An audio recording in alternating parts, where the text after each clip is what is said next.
வரி விதிப்பது என்ற கேள்வி எல்லார் மனசில் எழுந்திருக்கு. அதுக்கு அடுத்து கிராஸ் எம்பவர்மெண்ட், அதாவது மாநில அரசாங்கத்திற்கும் மத்திய அரசாங்கத்திற்கும் அதிகார பகிர்வு, யார்கிட்ட இருந்து கலெக்ட் பண்ணுறது அப்படின்ற கேள்விக்கு இன்னும் ஒரு கன்சென்சஸ் எழவில்லை. இந்த ஜிஎஸ்டி கவுன்சில் எதையும் ஓட்டிங் மூலமாக ரிசால்வ் பண்ணாமல் இது வரைக்கும் எல்லாத்தையுமே கருத்தொற்றுமை மூலமாகவே செயல்படுத்திக்கிட்டு இருக்கு. அதனால் மீண்டும் 16ஆம் தேதி இந்த ஜிஎஸ்டி கவுன்சில் அடுத்த முறையாக சந்திக்க இருக்கிறது. அப்போது இந்த இரு முக்கிய விஷயங்கள், இதுபோல் சில விஷயங்கள், முடிந்த விஷயங்கள் என்னென்னா, இழப்பீடு சட்டத்துக்கு கீழே செஸ் மட்டும் போதாது. ஏன்னா இப்போ உங்களுக்கு டிமானிட்டைசேஷன் வந்ததிலிருந்து மாநிலங்களுடைய வருமானம் குறைந்திருக்கிறது. அதனால் அவங்களுக்கு கொடுக்க வேண்டிய இழப்பீடு இன்னும் அதிகமாகும் அப்படின்ற ஒரு கருத்து எல்லாருக்கும் வந்திருக்கு. அதனால் செஸ், அதாவது மேல் வரி மட்டும் இல்லாமல் வேறு முறையிலும், குறிப்பாக மத்திய அரசாங்கம் உலக வங்கி போன்ற நிறுவனங்களிடமிருந்து ஃபண்ட்ஸ் எடுக்க வேண்டியிருக்கும்.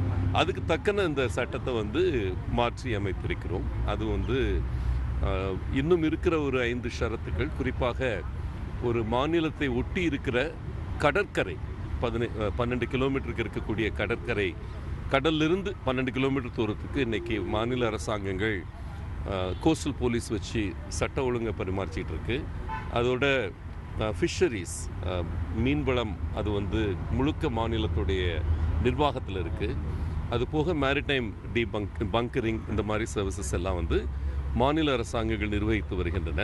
அதுக்கு உண்டான டேக்ஸ் கலெக்ஷனுக்கு இதை மத்திய அரசாங்கம் யூனியன் டெரிட்டரியோட சேர்க்கணும்னு ஒரு கருத்துருவை கொண்டு வந்தாங்க. ஒரு 2-3 மணி நேரங்கள் பேசி அது மாதிரி இருக்கக்கூடாது என்ற ஒரு முடிவு ஜிஎஸ்டி கவுன்சில் எழுதியிருக்கிறது. அதனால் இப்போ ஒரு 10,000 கோடி போல் வருமானம் மாநிலங்களுக்கு வந்துகிட்டு இருக்கு. தமிழகத்துக்கு ஒரு 900 crores போல் இதில் வருமானம் வந்துகிட்டு இருக்கு. இது மாநில அரசாங்கமே வசூலிக்கிற மாடலில் ஒரு கருத்தொற்றுமை எழுதப்பட்டிருக்கிறது இந்த ஜிஎஸ்டி கவுன்சிலில்.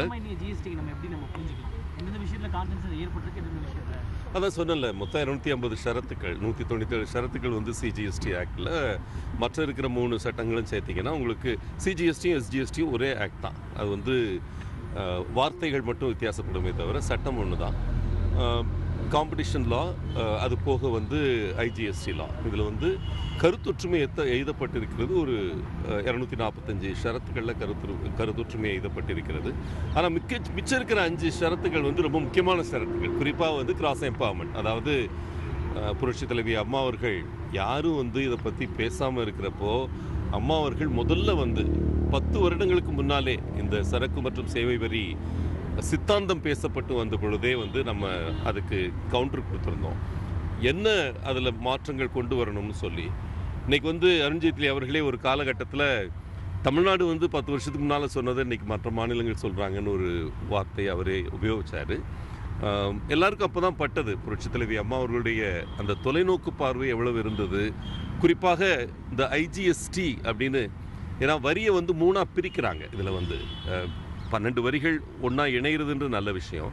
ஆனால் அந்த ஒரு வரி ஜிஎஸ்டியை 3 அங்கங்களாக பிரித்தல், மாநிலங்களுடைய ஜிஎஸ்டி, மத்திய ஜிஎஸ்டி, அது போக ஒருங்கிணைந்த ஜிஎஸ்டி அப்படின்ற 3 பிரிவினைகளே தவறோ அப்படின்ற கேள்வி இன்றைக்கி பலருக்கும் எழுப்பிட்டு இருக்கிறாங்க. அந்த கான்ஸ்டியூஷனல் அமெண்ட்மெண்ட் நம்ம ராஜ்யசபாலையும் லோக்சபாலையும் பாஸ் பண்ணி, ஸ்டேட் லெஜிஸ்லேச்சர்ஸில் பாஸ் பண்ண அந்த கான்ஸ்டியூஷனல் அமெண்ட்மெண்ட் இன்று ஒரு தடையாகவே நிற்கிறது ஒரு நல்ல ஜிஎஸ்டி உருவாவதற்கின்ற கருத்து எல்லா மனசுலையும் பதிஞ்சிட்டு இருக்கு.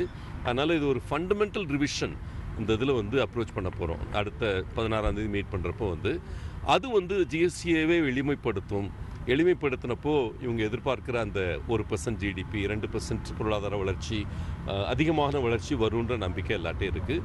ஆனால் எங்களை பொறுத்த வரைக்கும் தமிழக அரசாங்கம் தன் நிலைப்பாட்டில் ரொம்ப ஸ்டெடியாக இருந்திருக்கிறோம். மற்ற மாநிலங்கள் இன்றைக்கி நம்ம நிலைப்பாட்டை நோக்கி வந்துட்டு இருக்காங்க. குறிப்பாக அதிகார பகிர்வு, மாநிலங்கள் மத்திய அரசாங்கம் அதிகார பகிர்வை பொறுத்த வரைக்கும் நாங்கள் என்ன சொல்கிறோன்னா, 1.5 கோடி வரைக்கும் அசசிஸ், இப்போ 1 கோடி அசசிஸ் இருக்காங்கன்னா அந்த 1 கோடி வரி கட்டுறவங்ககிட்ட 1.5 கோடி டர்ன் ஓவருக்கு மேலே இருக்கிறவங்க, அவங்களுக்கு மாநில அரசாங்கம் மத்திய அரசாங்கம் இரண்டுமே அவங்ககிட்ட அந்த வரி வசூலிப்பு, ஸ்க்ரூட்டினி, ஆடிட் இதெல்லாம் பண்ணலாம். அதுக்கு கீழே வந்து மாநில அரசாங்கம் மட்டுமே பார்த்துக்கிடணும்னு சொல்கிறோம். ஏன்னா 20 லட்சம் வரைக்கும் வரி கிடையாது. 20 லட்சத்துலேருந்து அடுத்து 1.5 கோடி வரைக்கும் இருக்கிற வரி செலுத்துவோர் அவங்கள ஆடிட் பண்ணுற பொறுப்பு வந்து மாநில அரசாங்கங்களுக்கு மட்டும் இருக்கணும்னு சொல்லுவோம். இதைத்தான் ஹரிசான்டல் மாடல்னு சொல்கிறாங்க. மத்திய அரசாங்கிறது வெர்டிக்கல் மாடல். அதாவது மேலேயும் நாங்கள் இருப்போம், கீழேயும் எங்களுக்கு அந்த பங்கு கொடுக்கணும், அந்த வரி வசூலிக்கும் பங்கு எங்களுக்கும் இருக்கணும் அப்படின்னு சொல்லி கேட்டுட்டு இருக்கிறாங்க.